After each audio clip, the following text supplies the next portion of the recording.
empiezo con un agradecimiento. Johannes Wattendorf y Gerardo Canaguati, los dos nuevos Patreons de Gran Invento, en patreon.com/Cris Becerra. Ahí está un plan para apoyar este podcast que es de 2 euros al mes y yo lo agradezco profundamente. Yo de todos modos aquí sigo con constancia, duro y dale, pero de verdad se aprecia. Y siguiendo por la línea de la gratitud, les quiero agradecer que están escuchando y compartiendo más este podcast. Aparentemente les está gustando que estamos tocando temas muy distintos, desde marketing, recursos humanos, coworking, innovación, startups. Y les quiero aclarar, yo no soy especialista de todo, de hecho soy especialista de muy poco. Pero bueno, hago mi esfuerzo para poder conversar con estos sí cracks especialistas. Entonces, una vez aclarado eso, les digo, mi objetivo es que podamos democratizar estos temas, quizá llevarlos para un mercado más normal, ¿no? Como nosotros. Y también otro objetivo es unir al mercado español y el mexicano y el latinoamericano. Yo como mexicano viviendo en España me doy cuenta que tenemos una intriga real de qué sucede de los otros lados del charco.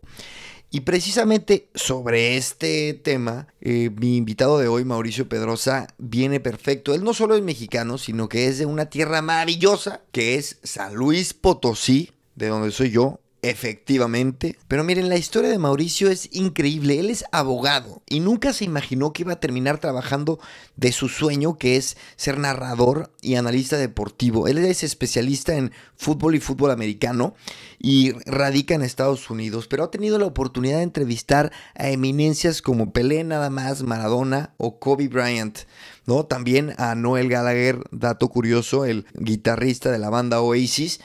Pero bueno, él llegó a donde está, que realmente al día de hoy es una celebridad, una personalidad de la televisión, no solo mexicana, sino también en Estados Unidos. Pero llegó por un concurso y realmente por azares del destino, pero sobre todo por decir que sí. Decir que sí a arriesgarse y a tomar saltos que quizá la gente diría, no, ¿para qué? No, qué vergüenza, qué pérdida de tiempo. Pero bueno, ahora sí, episodio 104. Albert Einstein presenta la tecnología que daría entrada a los rayos láser hace 104 años. El nivel de alfabetismo en el mundo hace 104 años era del 23%. John F. Kennedy nace hace 104 años. Y en el capítulo 104 de Gran Invento tenemos a Mauricio Pedrosa, analista deportivo, fanático del Atlético de San Luis, pero más importante aún, fanático de la mejor banda del mundo, Oasis. ¡Vamos a darle! ¡Vamos, vamos, vamos!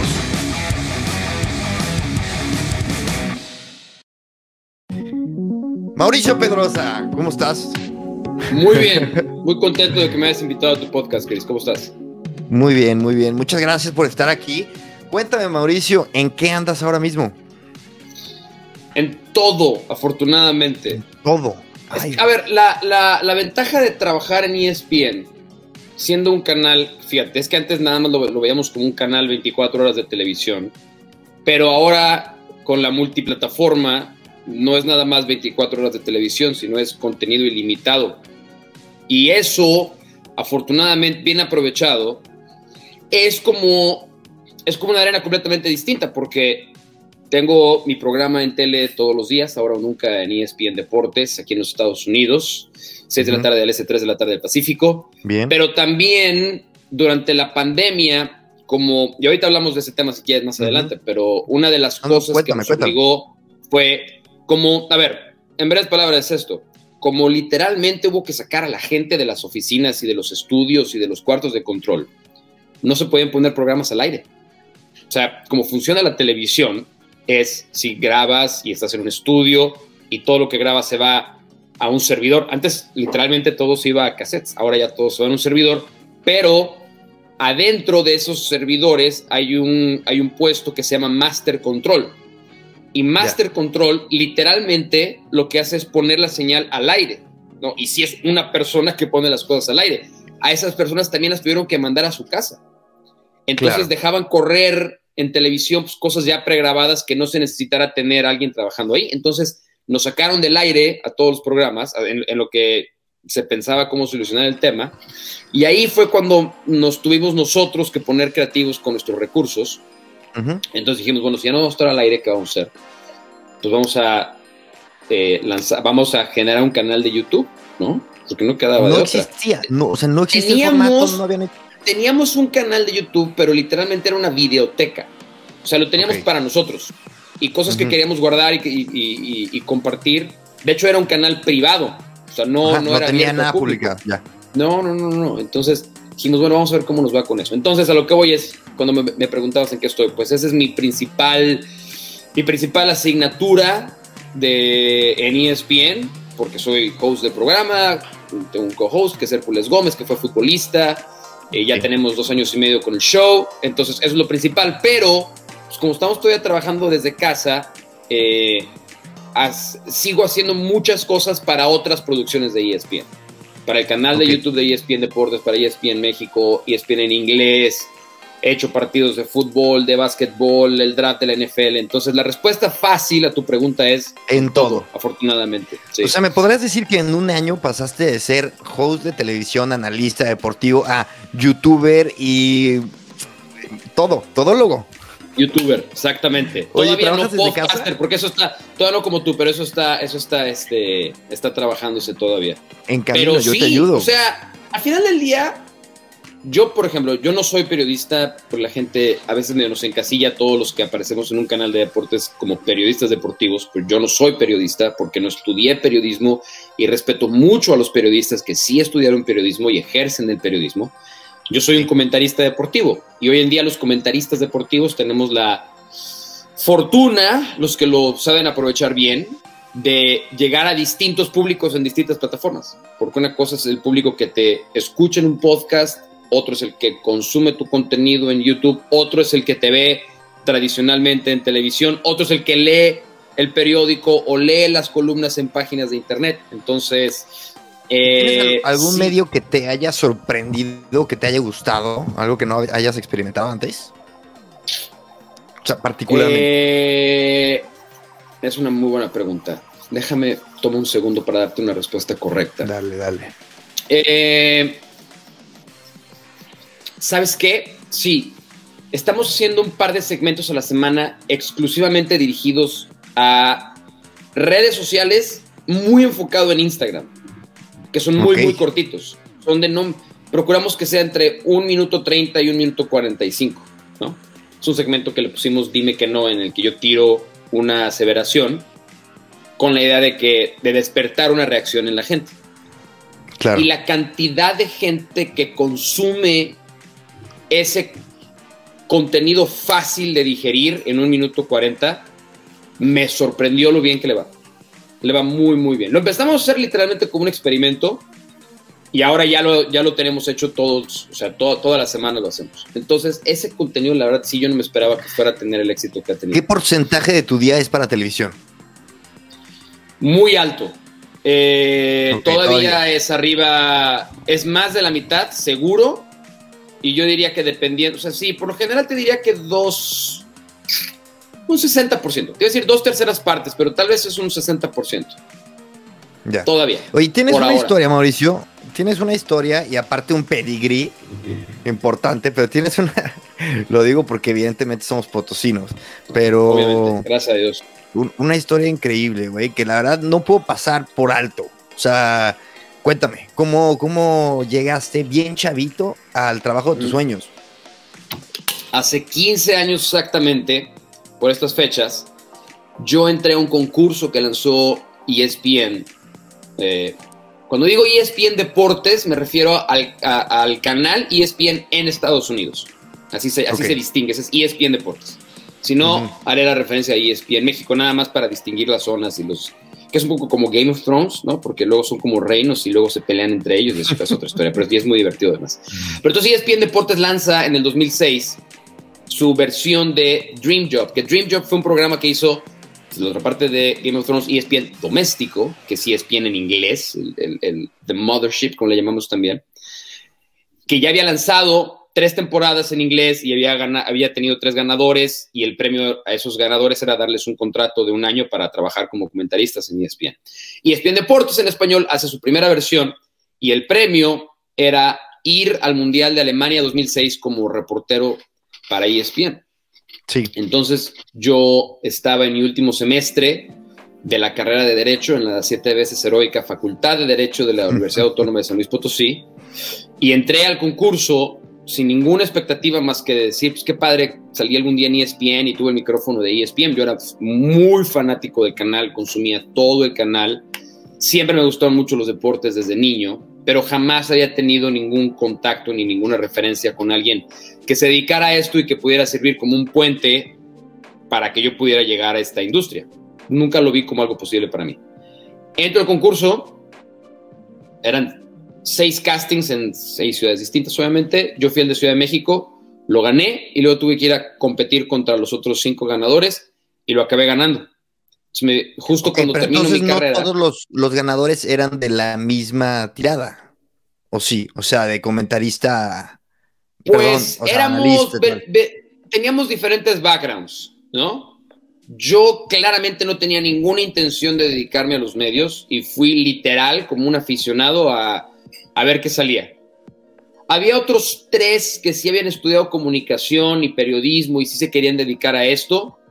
3, 4 realmente. Y otro cuate que también se dedicaba, era banquero y le gustaban los deportes y dijo, pues quiero probar, y también de los que ganaron. O sea, hubo castings en Miami, Nueva York, Chicago, Houston y Los Ángeles, ¿no? Entonces de ahí venían todos. Yo era el único del que se hizo en México. Fuimos a concursar, gané, me fui al Mundial y ya en el Mundial tuve la oportunidad de trabajar con gente muy buena onda que me abrió las puertas, me trató muy bien y me enseñó.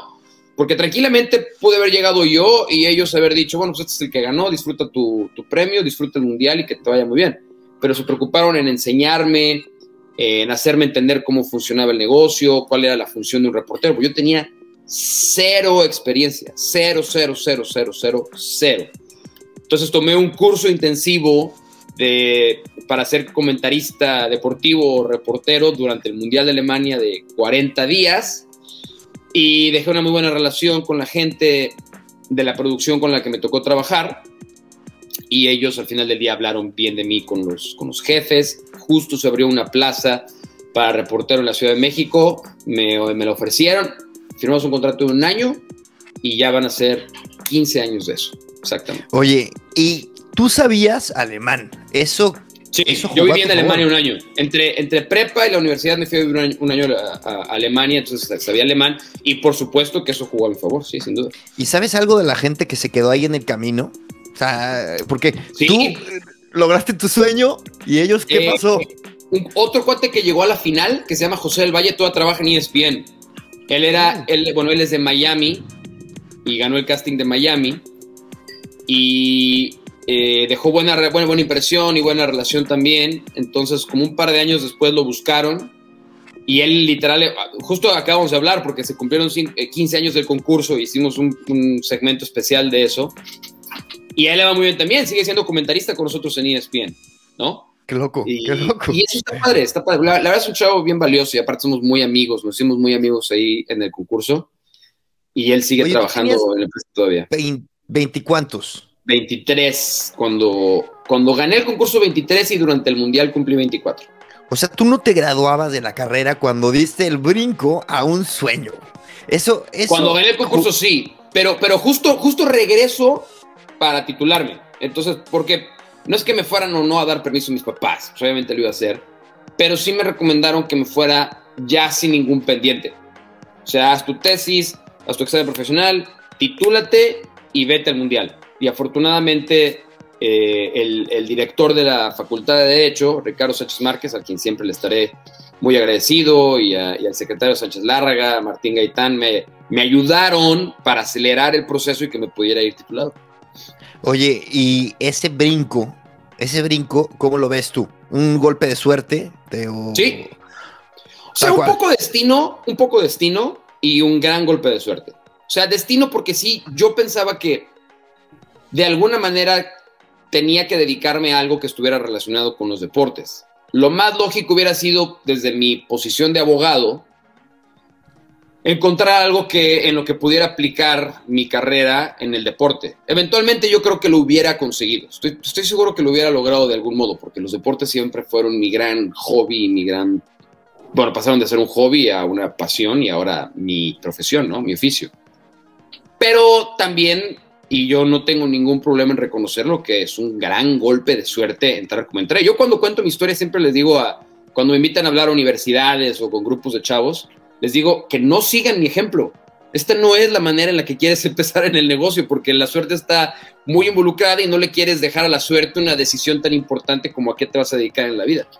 Y también suerte, pero has tomado muchos riesgos. Yo, o sea, he visto tu carrera, cada cambio, cada decisión, y te veo que has dicho, siguiente reto, vamos a darle. ¿Esa es como una mentalidad que traes siempre en la vida en general? Sí. Yo tengo un tema, bueno, acá también por lo mismo que te decía al principio de que ESPN es una empresa tan grande que tiene muchísimas puertas de oportunidad. Ya está en cada quien aprovecharlas, interesarse en ellas y arriesgarse a tomar la decisión. Y yo, de las cosas que más orgullo y gusto me dan de llevar 15 años en ESPN, es que no se siente como si fueran 15 años. O sea, si tú piensas que alguien duró 15 años en un trabajo, es mucho tiempo. Es una eternidad que alguien dure 15 años en una misma empresa. Claro. Pero para mí no se sienten así porque he hecho muchas cosas muy diferentes. Entonces, fui reportero mis primeros 2 años, estuve en campo, viajé muchísimo a muchos eventos y aprendí mucho. Mi gran sueño, que era más bien como una utopía porque jamás pensé que iba a ser realidad, era ser conductor de SportsCenter, el noticiero. Sí. Yo crecí viéndolo y veía la versión de Estados Unidos, me parecía fascinante. Luego cuando empezaron a pasar versiones en español que se hacían en Argentina, me gustaba mucho el formato y dije, este sería mi trabajo ideal. Y a los 2 años de entrar a ESPN, se abrió un lugar, hice un casting y me quedé. Y eso lo hice de 2008 a 2015. Y al mismo tiempo de hacer SportsCenter pude hacer otras muchas cosas, como narrar partidos de fútbol.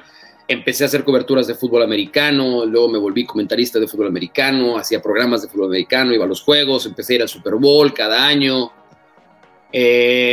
Un par de cosas que sí fueron arriesgadas, pero muy satisfactorias fue cuando me dijeron si quería narrar X Games. Y si hay gente muy joven que ya no sabe lo que son los X Games, pues son todos los deportes extremos que yo empecé haciendo los Winter X Games, que son competencias en snowboard, ski, moto de nieve, que yo tenía 0 experiencia. A mí me gustaban como aficionado, pero no era un experto ni mucho menos. Entonces cuando me dijeron, oye, necesitamos a alguien que los narre. Yo había alguna vez ido a un par de X Games en México para hacer entrevistas, nada más. No los había narrado. Me dijeron, ¿los quieres narrar? Y yo, sí, claro, obvio. Y me tuve que preparar como un animal para llegar a narrarlos como un experto. Y lo otro fue narrar eventos en Juegos Olímpicos de Invierno. Entonces son esos pequeños detalles que la empresa ofrece y que yo nunca le he dicho que no. Y probablemente pues, el más drástico fue cuando me ofrecieron mudarme de la Ciudad de México a Los Ángeles para primero ser parte de un proyecto que ya estaba, que era Nación ESPN, que o sea, siempre es arriesgado cambiar tu vida por completo, ¿no? O sea, dejar lo que ya tienes, una ciudad. Yo me iba a casar justo en ese momento, entonces ya en ese entonces novia, decidimos mudarnos juntos, regresamos a casarnos después a México, entonces era también un cambio profesional y personal muy agresivo, con riesgos calculados, pero riesgos al mismo tiempo, porque también para mí representaba una oportunidad padre, que era trabajar todos los días con David Faitelson, que es alguien a quien yo crecí admirando y teníamos muy buena relación. Y un referente, trabajamos, claro. Sí, claro, trabajamos juntos, no todos los días, pero ya habíamos trabajado juntos y aquí era hacer un programa con él todos los días. Y eso también fue muy padre. Y luego ya estando aquí en Los Ángeles era lanzar un proyecto completamente nuevo, no nada más porque fuera un programa nuevo, sino un tipo de programa que no se había hecho en ESPN nunca, que era un late night show deportivo, ¿no? Y también es otro riesgo que la empresa me permitió tomar y ha evolucionado mucho el programa, siendo un talk show, que sí fue un late night show, pero que ahora nos dijeron, pues sigan con ese mismo formato de late night show, nada más que ahora lo queremos a las 6 de la tarde, de 1 hora en vez de media hora, entonces ha ido evolucionando muy bien. Entonces sí, muchos riesgos, muchos cambios, pero muy satisfactorios la mayoría. Yo te diría entonces, ese consejo que le dices a los cuates con los que hablas, de que no sigan tu ejemplo, güey, siempre le has dicho que sí a los retos que te ponen, aunque no tengas ni idea. Yo creo que eso sí es un ejemplo. No, eso sí, yo me refería a cómo entré a la industria. Claro. Cómo entré a este negocio. O sea, yo les digo, no sigan mi ejemplo de cómo entrar a la industria y cómo entrar al negocio, porque la suerte está muy involucrada. Pero ya después, depende mucho, sí depende de tu capacidad, obvio. Tienes que ser bueno para lo que haces. Pero te puedes hacer bueno. Si estudias, te preparas, trabajas, eres humilde en el sentido de que no crees que ya lo sabes todo y que te puedes seguir preparando para ser todavía mejor. Entonces la capacidad obviamente influye, pero la dedicación y el esfuerzo son innegociables. Innegociables. Yo conozco a mucha gente que le va bien en la vida sin necesidad de haber hecho un enorme esfuerzo, porque son muy capaces. Conozco a algunos que les fue bien, conozco a otros que les fue mal. No conozco a una sola persona que no haya puesto el 100% de su empeño, esfuerzo y dedicación en algo y que no le haya ido bien. Entonces es más fácil jugarle a la segura, ¿no? Ese es hay un camino mucho más seguro que otro, que es el literalmente tener un compromiso por hacer las cosas excelente, lo mejor que puedas. Trabajar duro. No hay otra. No, o sea, oye, sí hay de otra, que es ser simplemente extraordinariamente bueno, ser hiper talentoso. Talentoso, ¿no? Claro. Y te puede ir bien. Pero no está garantizado. No está garantizado. Oye, Mauricio, tengo que preguntarte porque entrevistas que has hecho que son increíbles. O sea, has conocido gente que todo mundo, al menos un gran porcentaje de los que nos escuchan, conocen y admiran. Kobe Bryant, Noel Gallagher. Y ahí hago énfasis. David Beckham, el otro día. El otro día, casual. Si les gusta la música, David Guetta, también. Acabo de entrevistar a Guy Ritchie Bueno, estamos grabando esto la segunda semana de mayo. Hace como 2 semanas entrevisté a Guy Ritchie. Sí. ¿Cómo se armó la de Noel? Porque quiero que me cuentes de varias. Pero la de Noel, tú sabes, soy muy fan de Oasis. A ver. Para los que no están en video, que están en audio, aquí nos está enseñando. Qué buena foto, güey. ¿La tienes por ahí? Nos la mandas. Sí, te la mando después. La historia de la entrevista de Noel... Porque la gente no sabe que Noel Gallagher, el guitarrista de Oasis, es un... O sea, sí lo ubican en Inglaterra como una figura del deporte. O sea, está muy cercano al deporte, ¿no? Cuéntanos. Bueno, la historia es muy... a mí me parece muy divertida, porque se necesitó involucrar mucha gente para que pasara. Okay. Oasis es mi banda favorita de todos los tiempos. Obviamente Noel y Liam Gallagher son referentes de vida para mí. Más Noel que Liam. Porque Noel al final del día es el genio de la banda. Liam es el frontman, el lead singer y es un genio también. Pero Noel es un verdadero genio, ¿no? Claro. Entonces siempre me pareció como un sueño el tener una conversación con él. Me hubiera gustado más ir a un pub a tomar una cerveza con él, obviamente. Pero la segunda mejor opción era aprovechar que es muy apasionado del fútbol y del Manchester City. Pero muy. Es más, yo le voy al Manchester City por Oasis. Porque cuando yo empecé a ver la Premier League en el 96-97, fue justo el boom de Oasis y cuando se convirtió en mi banda favorita. Y cuando empecé a ver Premier dije, pues ¿a qué equipo le voy? Pues al que le van los Gallagher, ¿no?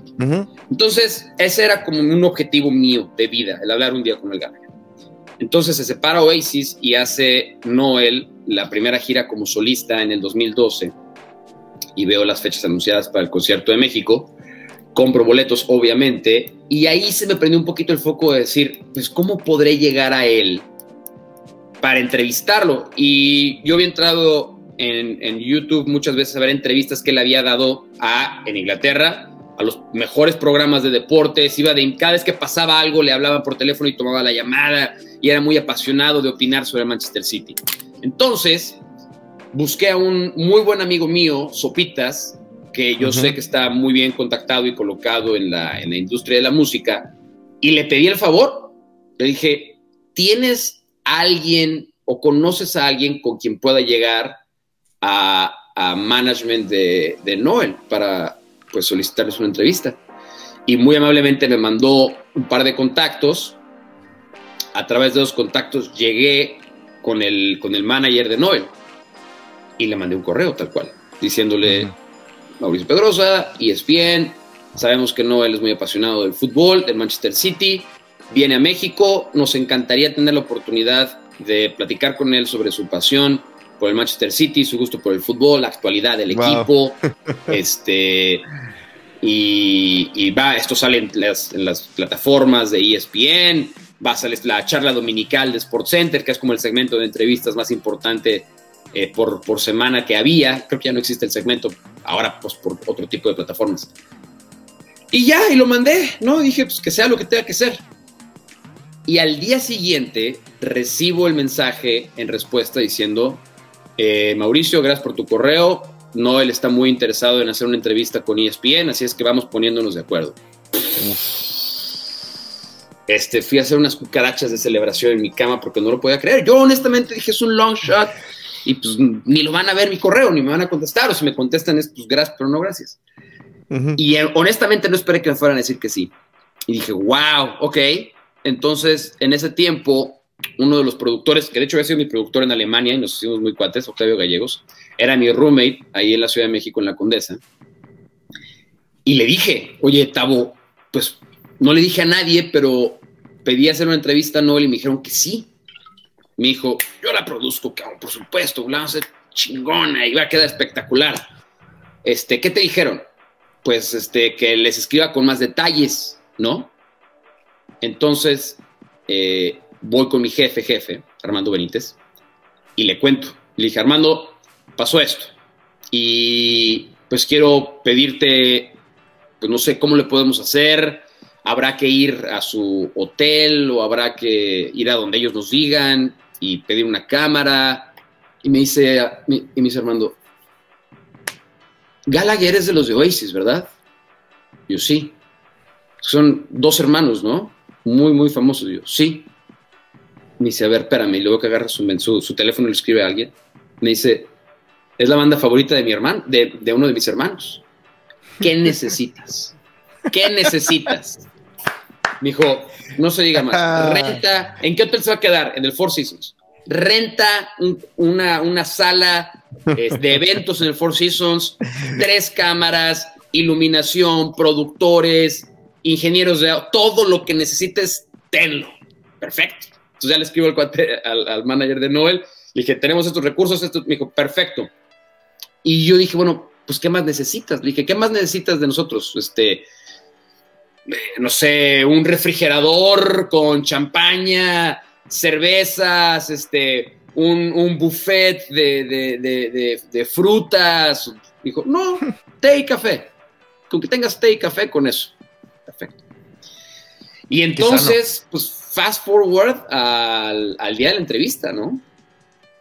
Y yo hoy lo veo y hubiera hecho muchas cosas diferentes en la entrevista, muchas. Pero uno de mis grandes temores era conocer a mi ídolo. Porque no sabes, no quieres que se te caiga el ídolo. Más con la reputación que tienen los hermanos Gallagher. Claro. De no ser necesariamente las personas más agradables en el mundo. Entonces pactamos la entrevista para las 12. Nosotros llegamos desde las 8. Como yo hacía SportsCenter y siempre tenía que ir de traje a mi trabajo, mi manera de ser casual fue ponerme traje, camisa y nada más no llevar corbata. Una pésima decisión. Pero hoy lo entiendo que me dedico a hacer otro tipo de programas, ¿no? Me arrepiento de mi elección de vestimenta. Número 1. No, realmente es lo único de lo que me arrepiento. Pues porque me veo muy, muy formal y muy serio, ¿no? O sea, si ves, si la gente está viendo la entrevista, yo estoy vestido literalmente como si fuera a trabajar, si fuera contador público, ¿no? Sí. Y era una chamarra de piel espectacular, ¿no? Unos zapatos carísimos. Pero bueno, entonces viene la hora de la entrevista. Teníamos 4 cámaras, 2 de ellas portátiles, 2 fijas, una iluminación poca madre. Y entonces nos damos cuenta como a las 11:35 baja Noel ahí en la explanada del Four Seasons con otras 3 personas a tomar té, ¿no? Y nosotros, pues bueno, y a las 11:57, solo, antes había llegado como a las 1 hora y media antes, bajó su manager, ya nos conocimos personalmente, cuate de seguridad, que llegaron, me dijeron, no, todo bien, perfecto. Nos dijeron que teníamos 15 minutos, ¿no? Teníamos 15 minutos. Les dije, aquí están mis preguntas, si las quieres ver. Me dijo, no, perfecto. Me dijo, a ver, déjame ver nada más. Dijo, este le va a gustar, se va a divertir, perfecto, muy bien. Cero exigencias, cero nada. Y entonces a las 11:57 se levanta Noel, solo, nadie lo siguió, y viene caminando hacia nosotros. Y recuerdo perfectamente el corazón empezar. Y entonces ya estaba todo planeado para que en ese momento saliera una cámara, para que nos grabaran al saludarnos. Sí. Y entonces ya se acerca, saluda y le digo, Noel, my name is Mauricio and it's a pleasure to meet you. Thank you for doing this. Y sonríe y dice, thank you, it's my pleasure. Let's do this, ¿no? Y entonces ya así como cuando lo vi buena onda, me relajé. Esa fue la primera buena señal. Dije, viene en buen plan. La segunda buena señal fue que yo haciendo mi research para la entrevista, escuché que dijo Noel que su primera memoria del fútbol era ver a la selección de Argentina campeona del Mundial del 78. ¿No? Dice que su primer así gran momento que le emocionó el fútbol. Y que su ídolo en ese tiempo era Mario Alberto Kempes, el matador Kempes, que es analista de ESPN, a quien yo conozco bien. Entonces le habíamos pedido al matador que nos grabara un saludo para Noel y nosotros mostrárselo. Entonces ya lo llevamos listo en un iPad, el saludo de Noel. Entonces, mientras se sienta y lo están microfoneando y todo, nos acercamos al productor y yo con el iPad y le dijimos, sabemos que tu primera memoria y uno de tus grandes ídolos es Mario Kempes. Es analista nuestro, le contamos, y esto se lo inventamos obviamente, ¿verdad? Pero le dijimos, y él quiso mandarte un saludo, ¿no? Entonces, mientras lo está microfoneando, literalmente agarramos el iPad, le ponemos play, y Kempes dice, hola, para empezar le dijo, hola Noel, ¿no? Hola Noel, soy Mario Kempes y sé que viste mis goles en el Mundial de 78, muchas gracias, a mí también me encanta tu música y me siento muy contento de que me conozcas y deseo No, bueno, entonces Noel se le ilumina la cara y dice, it's Kempes, he's saying my name, ¿no? Ahí nos lo ganamos por completo y luego ya hicimos la entrevista muy amable, muy bien. Nos dieron 15 minutos, hicimos 25 minutos y yo para tener todos los recuerdos contraté una fotógrafa, ¿no? Para que le dije, cuando se acabe la entrevista, tienes que decir que es la fotógrafa de ESPN, de Magazine. Es cierto. Y vi que necesitas unas fotos para la revista Noel conmigo, ¿no? Y entonces, en cuanto acabó la entrevista, muy pilas ella, se paralizó y necesito unas fotos con ustedes, por favor. Pero yo quería tener mis fotos con Noel Gal. Más allá que ya tenía la entrevista. Güey, lo tenías todo organizado. Todo. Nunca trabajé tan bien en mi vida como para esa entrevista. Llevé a mi novia, hoy esposa, y me dice, oye, ¿puede venir mi hermana? Que es súper fan. Yo, sí, claro, también. Mi jefe mandó a su hermano con el amigo del hermano. Entonces, cuando estamos tomando la foto, o sea, Noel y yo, la que viste ahorita, le dije, oye, ¿no te importa si mi esposa se toma una foto con nosotros también? Dice, no, claro que sí, por favor. Y empezamos a cotorrear, los tres. Increíble, padrísimo. Empezamos a hablar de zapatos, de la comida de la Ciudad de México. Entonces le digo, oye, pues mi cuñada también está aquí, ¿se puede tomar una foto contigo? Entonces nada, se le queda y me dice, come here, gorgeous. Y ya, se tomó fotos con todo mundo, platicó con todo mundo. Fue el tipo más buena onda de la historia y fue una de las grandes satisfacciones que me ha dado este trabajo. Güey, y la gente que no sea fanática de Oasis, ahorita nos tiene que escuchar y decir, ¿qué pasa con estos güeyes? Siendo que entrevistaste a Maradona, Kobe Bryant, estamos echándole, bueno, yo estoy gozando esta plática impresionante porque, bueno, evidentemente, aparte lo dijiste, es tu ídolo, o sea, es tu ídolo. Sí, arriba de todos los deportistas que has conocido, ¿o diferente? Diferente. Porque el impacto que han tenido en mi vida es distinto, ¿no? O sea, Noel Gallagher y su música es el soundtrack de mi juventud, adultez temprana, ¿no? No estoy tan viejo, me gusta llamarme un adulto temprano todavía. Sí. Pero mis ídolos deportivos tienen otro impacto en mí. Por ejemplo, uno también de mis grandes satisfacciones, uno de mis primeros grandes ídolos de toda la vida fue, bueno, es a la fecha, Julio César Chávez, ¿no? Y hoy Chávez es mi amigo. Hoy Julio y yo somos amigos, ¿no? Tomo el teléfono y le marco y platicamos y lo invito al programa y viene y somos amigos, ¿no? Entonces, es algo, es diferente, pero sí haberlo entrevistado, más porque es algo muy lejano. O sea, al final del día la vida en mi trabajo me podía poner en el camino de Julio César Chávez, como me lo puso en el camino de Maradona, de Pelé, de Beckham, de Kobe Bryant, ¿no? Al final del día mi trabajo me podía poner en ese camino. Que me pusiera en el camino de Noel Gallagher era un poquito más difícil. Y yo también digo que el podcast es un pretexto, entre otras muchas cosas, para hablar con gente con la que quiero hablar, güey. Conocer a gente que quiero conocer. Y güey, sí, claro. Qué gran forma de tener momentos increíbles con gente que aparte ha vivido, pues ha estado en la cima, güey. Quiero que me cuentes de Kobe y luego ya pasamos a temas más tecnológicos. Los que nos están escuchando están diciendo, estos güeyes que... Pero Kobe, aparte lo entrevistas en un momento, güey, o sea, muy único. Sí, él acababa de anunciar su retiro.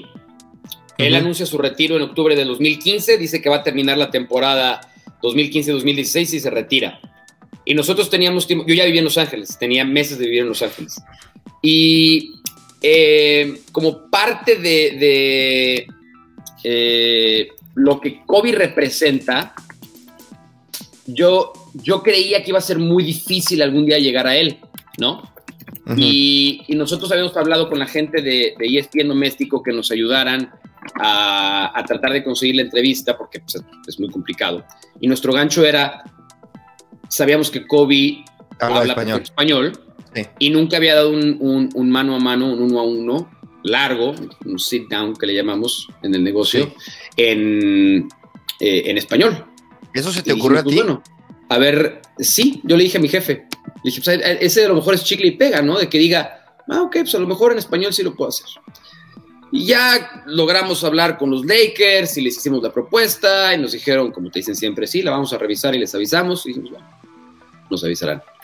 Insistimos un par de veces muy decentemente y como un mes después, diciembre 20, no más, sí, diciembre 21, yo ya estaba en México para las vacaciones de fin de año. Me dice mi jefe, nos acaban de avisar que sí se hace la entrevista con Kobe, que hay que estar mañana en Denver en este hotel. Pues agarra pasaporte, hace una maleta, agarra el primer vuelo a Denver, que era un red eye, además no había otro, ¿no? Con conexión. Y ahí salí del aeropuerto de México como a las 6 de la tarde, ni me acuerdo en dónde hice escala, y llegué a Denver como a las 6 de la mañana, ahí me vi con el camarógrafo que iba a hacer la entrevista, nos fuimos al hotel donde se estaban quedando los Lakers, donde iba a hacer la entrevista, sacamos un cuarto literalmente nada más para bañarme, cambiarme, y llegamos a la entrevista. Y lo primero que me impactó cuando entra Kobe al salón de eventos donde lo íbamos a entrevistar, porque lo iba a entrevistar ESPN en inglés también, primero. Y luego nosotros. Lo cual salió muy bien, porque nosotros nos dio tiempo literalmente para pescar a nuestro camarógrafo, lanzarnos, y no teníamos tiempo para la producción que hubiéramos querido, pero como íbamos con ESPN en inglés, les preguntamos si nos podemos literalmente colgar de su equipo para poder hacer una entrevista utilizando sus recursos. Nos dijeron que sí. Perfecto. Entonces, entra Kobe y obviamente lo primero que te impacta es su tamaño. Es mucho más alto de lo que lo ves en la tele. Mucho más delgado. Muy delgado. Pero es el tipo de personas que, independientemente de la apariencia física, del tamaño, es ese tipo de personas que cuando entra a un lugar, todo mundo deja de hacer lo que está haciendo. Es una figura inevitable, o era una figura inevitable Kobe. Y eso me impactó, porque habíamos unas 20 personas de producción, entra Kobe y todo el mundo deja de hacer lo que está haciendo porque acaba de entrar Kobe, ¿no? Ese tipo de figuras, una aura distinta. Entonces va la entrevista en inglés primero, lo cual también estuvo bien porque eso como que lo relajó y tal. Terminan de hacer la entrevista y me dice el productor, vas, ¿no? Entonces voy y me presento y le digo, bueno, primero gracias por hacer la entrevista en español. Le dije, si en algún momento no te sientes cómodo con las respuestas en español o lo que sea, podemos hacerlo en inglés. Yo hago las preguntas en inglés o en español, o si quieres contestar en inglés, no te preocupes. Haz de cuenta que le menté la madre, ¿no? Me dijo, yo estoy aquí porque la entrevista se hace en español. Entonces, tú me vas a hacer las preguntas en español y yo te voy a contestar en español. Wow. Perfecto. Muy bien. Y empezamos a hacer la entrevista y hubo un montón de cosas que me marcaron para siempre de esa entrevista. La primera es que entiendes por qué hay personalidades muy distintas y tan sobresalientes de otras. Porque Kobe era tan bueno para todo que hasta para contestar hacía su mejor esfuerzo por darte la mejor respuesta. No daba una respuesta por salirse del paso o por cumplir con la entrevista. O sea, estaba completamente comprometido con dar la mejor entrevista que hubiera dado en su carrera. O por lo menos eso a mí me hizo sentir. Y después de ver la entrevista varias veces se nota. Y estaba completamente enganchado, dando respuestas muy buenas. O sea, jamás se me olvida conectado, cuando le pregunto, entregado. Totalmente. Y le pregunto, ¿qué es lo que más has disfrutado de todo? O sea, le dije, has ganado todo. Juegos Olímpicos, títulos, MVPs, eres considerado uno de los mejores en la historia, pero ¿qué es lo que más has disfrutado tú? Y entonces se tomó literalmente como 20 segundos para contestar, porque quería dar una respuesta correcta, ¿no? Se quedó así, 20 segundos. Al grado de que el principio de su respuesta es, ¿cómo se dice journey? Y le digo, el camino. Me dice, el camino. No los anillos, no los títulos, el camino. Porque era día a día. Y cada día yo podía ser mejor. Y siempre pensé que podía ser mejor de lo que fui el día anterior. Y yo, puta, qué respuesta, ¿no? O sea, entiendes todo este tema de mama mentality, lo entiendes de una conversación. Y más cuando se acaba la entrevista, cortamos, se acerca y me dice, ¿cómo lo hice? ¿Qué tal estuvo mi español? ¿Cómo lo puedo mejorar? Y yo, pues por eso es quien es este cuate, porque hasta para contestar en español quiere ser mejor. Y quería retroalimentación de yo, o sea, mía, para decirle cómo contestar mejor en español. Me marcó para siempre y obviamente reviví mucho la entrevista a partir de que murió en enero del año pasado. Y entiendes muchas más cosas de por qué fue quien fue, por qué ganó lo que ganó. Cuate ganó un Oscar, ¿no? Se nos olvida, pero ganó un Oscar por Dear Basketball, ¿no? Sí, ganó un Oscar por Dear Basketball. Él escribió un corto, la música se la hizo, ¿cómo se llama el que hace todos los scores de las películas de Star Wars? ¿Frank Williams? Uy. Creo que sí. No sé. A ver. Ahí sí me agarraste. Quiero dar el nombre correcto. Pero, o sea, hizo una producción brutal. John Williams. Que de hecho a mí me tocó verla en vivo aquí en el Hollywood Bowl cuando la presentó, porque John Williams hace conciertos con todo el score y la música que hace, y sale Kobe Bryant a presentar Dear Basketball y gana un Oscar por eso. ¿Lo entiendes? De platicar 20 minutos con él me quedó muy claro, y me marcó para siempre esa entrevista. Pues a mí una de las entrevistas que más me han como marcado, sin duda, fue con Ciro Gómez Leiva, periodista mexicano, y le pregunté si la televisión sigue siendo igual de importante. Y no logré sacarlo de que la televisión sigue siendo maestra. Y bueno, te tengo que confesar que sí entendí que la televisión sigue teniendo un rol importantísimo. ¿Tú qué opinas? ¿La televisión qué rol tiene ahora en la comunicación? Sobre todo a las masas, a todo mundo. La respuesta tiene que ser geolocalizada. Okay. Porque no es la misma respuesta para México que para Estados Unidos. El otro día, la semana pasada, por eso tengo fresco el dato, lo leí en una revista de tecnología justamente, de desarrollo tecnológico, que decía, en Estados Unidos, 70% de los households, ¿no? O sea, por familia, digamos, ya paga por lo menos un servicio de streaming. Ok. Por lo menos, ¿no? Y el servicio de streaming no lo tienes que consumir necesariamente en la televisión. Puedes consumir en tu computadora, en tu tablet o en tu teléfono. En México no llega ni al 15%. Madre el mía. número de hogares que pagan, esto es pagado, que pagan por lo menos un servicio de streaming. Entonces la respuesta en México es sí, la televisión todavía es dominante, necesaria, y para los que se dedican a la industria del entretenimiento, pues probablemente siga siendo su primera y gran opción. Pero por eso te digo que la respuesta tiene que ser geolocalizada. En Estados Unidos la respuesta probablemente sea no, lo cual para mí es un gran dilema en el buen sentido de la palabra, porque todavía como yo genero contenido que se consume en México, en Estados Unidos, en Sudamérica, tengo que pensar muy bien qué tipo de contenido es el que voy a producir, tomando en cuenta quién lo va a consumir. Entonces, si lo estamos enfocando en México, pues sí, yo te diría que la respuesta es sí, la televisión sigue siendo dominante.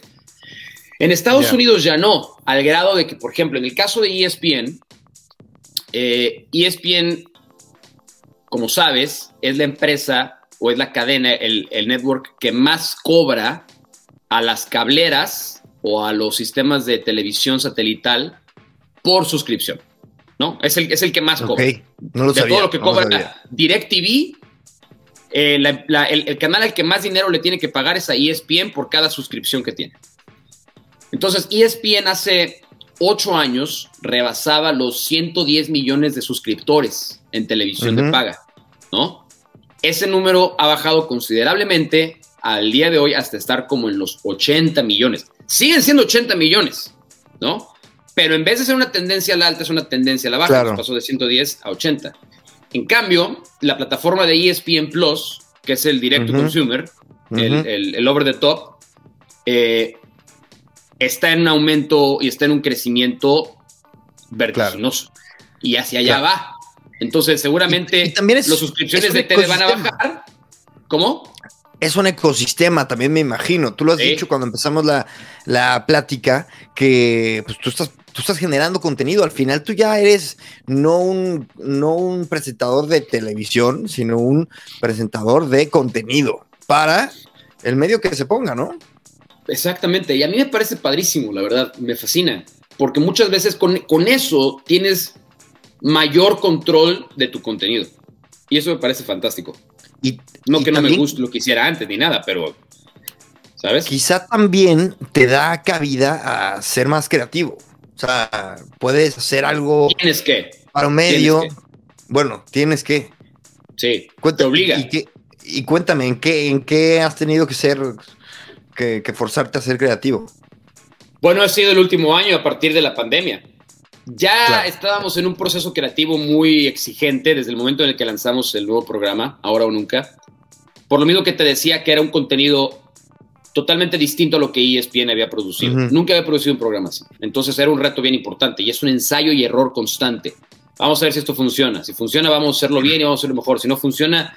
lo podemos modificar para que funcione o de plano lo descartamos, ¿no? Y así ha sido nuestro proceso creativo interno en nuestro equipo de producción en Ahora o Nunca. Pero pega la pandemia, nos quedamos sin tele y teníamos dos opciones. O aprovechar el descanso para que cuando nos regresaran a la tele siguiéramos con ese mismo proceso creativo, o ponernos todavía más creativos, ya no nada más en el contenido, sino en la forma en la que presentamos el contenido.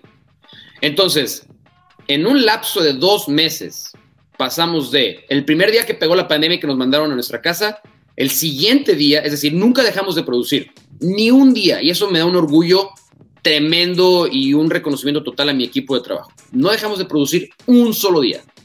Al día siguiente fue, pues vamos a hacer un Instagram Live, ¿no? Es lo único que tenemos al alcance y lo rápido. Entonces pasamos de hacer un Instagram Live desde la cuenta de Ahora o Nunca con algún invitado. Hicimos a un boxeador, creo que fue Abner Mares, el boxeador al que tuvimos como invitado. A hoy, en 2 meses, producir un programa de televisión completo, más contenido exclusivo para las plataformas de redes sociales, más contenido exclusivo para el canal de YouTube, en 2 meses. Y en el proceso pasamos de hacer un Instagram Live a hacer una entrevista por Skype que descubrimos que se podían grabar las conversiones de Skype y se podían editar, sí, ¿no? Entonces dijimos, bueno, vamos a hacer una entrevista por Skype, la editamos y alguien dijo, tenemos un canal de YouTube, ¿por qué no lo abrimos? Y la subimos al canal de YouTube. Ah, perfecto, vamos a abrirlo. ¡Pac! Entonces pasamos de el Instagram Live a grabar las entrevistas en Skype. Hay una madre que se llama Zoom. ¿Por qué no usamos Zoom? Estaba mejor. Pues perfecto, vamos a usar Zoom. Y empezamos a hacer entrevistas por Zoom. Y luego alguien dijo, pues podemos hacer un segmento del programa en Zoom, lo editamos y lo subimos al canal de YouTube, como si hiciéramos un programa normal. Excelente. Y luego alguien se encontró una plataforma que se llama vMix, ¿no? Que es una plataforma también de producción en donde en lugar de grabar todo el programa y luego postproducirlo, puedes preproducir todo el programa, puedes cargar gráficas, video, transiciones, música, todo lo preproduces, corres el programa y en ese momento integras todo al mismo tiempo y lo subes. Entonces, a los 2 meses nosotros le dijimos a ESPN, si necesitan gente para regresar al aire, nosotros estamos listos. Y fuimos los primeros en regresar al aire. Nuestro equipo de producción.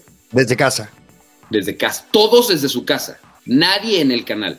Todos desde su casa. Mi jefe, la verdad, Ignacio García, me quito el sombrero. ¿Qué necesitan? Computadoras, va. Mejor internet, va. Y literal, yo pasé de grabar mis Instagram Live con una camarita y hoy aquí donde estoy trabajando tengo un monitor así enorme, tengo 2 computadoras, tengo una cámara profesional, tengo 3 iPads, este monitor, porque este no es mi librero, es un monitor que cambia dependiendo del programa que esté haciendo, ¿no? Entonces, estoy aquí y hago un programa de NFL, pues me voy acá. Güey, ¿no? Estuve engañado 50 todo minutos. El mundo. O si quiero aparentar que estoy en un departamento alto en Los Ángeles y que tengo vista al skyline de downtown en Los Ángeles, pues pongo eso, ¿no? Qué gozadera, güey. Y eso fue, ESPN dijo, pues estos cuates se pusieron las pilas, vamos a regresarlos al aire. Nuestro programa era de media hora y nos dijeron, pues ¿por qué no lo hacemos de 1 hora y los ponemos en vez de a las 11 de la noche, a las 6 de la tarde, que vayan de 1 hora? ¿Y cuánto tiempo seguirá este tema así? Para ustedes, ¿tienen claridad o no? No sabemos, no hay una fecha. Bueno. Aquí en Estados Unidos las vacunas han avanzado en un nivel muy positivo. Y mi cálculo es que tal vez para julio comencemos a regresar a los estudios, no sé en qué capacidad. No sé si regresaremos al 100% como estábamos antes, porque hemos encontrado maneras de optimizar los recursos trabajando desde casa. Entonces, toda la industria va a cambiar para siempre a partir de la pandemia. Totalmente. Toda la fuerza laboral, ¿eh? La fuerza laboral. Totalmente. Oye, a ver, aquí sí hablamos mucho de multiculturalidad en este podcast. Y tú eres un mexicano potosino que aparte, orgullosísimo de tus raíces, en México, claro, y que aparte le hablas a muchas nacionalidades y a muchas audiencias. No tengo el dato de a cuántos países llegas, pero bueno, de entrada en Estados Unidos. Todo el continente americano, vas de cuenta, básicamente. ¿Todo? Uf. Sí. Y ¿cómo llevas el tema de la comunicación o de tu identidad para comunicarte a un espectro tan grande de gente? Es una muy buena pregunta porque sí es un elemento que para ESPN es muy importante. Claro. Porque hay cosas que dices en México que no puedes decir en Argentina. O hay cosas que dices en Colombia que no puedes decir en Estados Unidos. El otro día me tocó hacer mi primer partido de básquet. Nunca había hecho un juego de básquetbol. Entonces fue una integración que hizo... Bueno, a ver, ESPN pertenece a Walt Disney, ¿no? Ok. Entonces hicimos una integración con Marvel, que también es de Disney. Hicimos una producción de un partido de básquetbol con elementos del universo Marvel. Entonces me pidieron que yo narrara el juego y mi analista es un exjugador argentino, Fabricio Oberto, campeón olímpico, campeón NBA.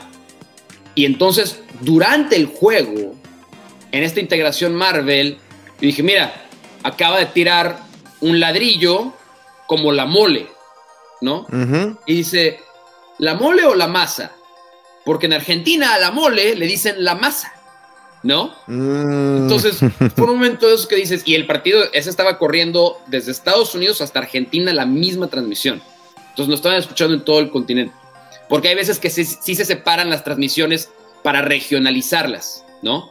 Pero sí tenemos que ser muy conscientes del tipo de vocabulario que usamos, de expresiones que usamos. Y yo conozco compañeros que hasta en el acento tratan de hacerlo lo más neutral posible para que cada persona que nos ve se sienta identificada con la transmisión. Es simplemente eso, guardarles un mínimo respeto a la regionalidad de cada una de las zonas que nos ve. Y yo te estaba escuchando y pensaba, Mauricio, no sé si por ser potosino, pero realmente no tienes un acento ni norteño ni chilango, por ejemplo. Y también en tu léxico, también porque llevas años en televisión, pero poco dices o sea, no usas modismo. ¿Esto lo haces consciente?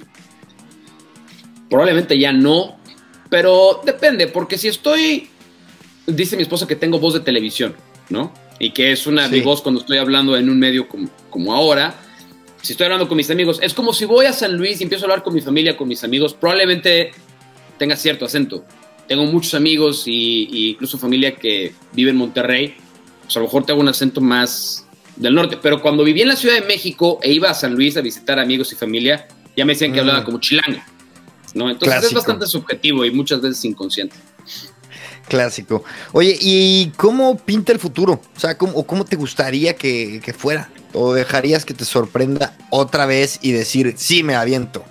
Me gusta que me sorprenda el futuro. Sí me gusta que me sorprenda, pero me gustaría estar listo también.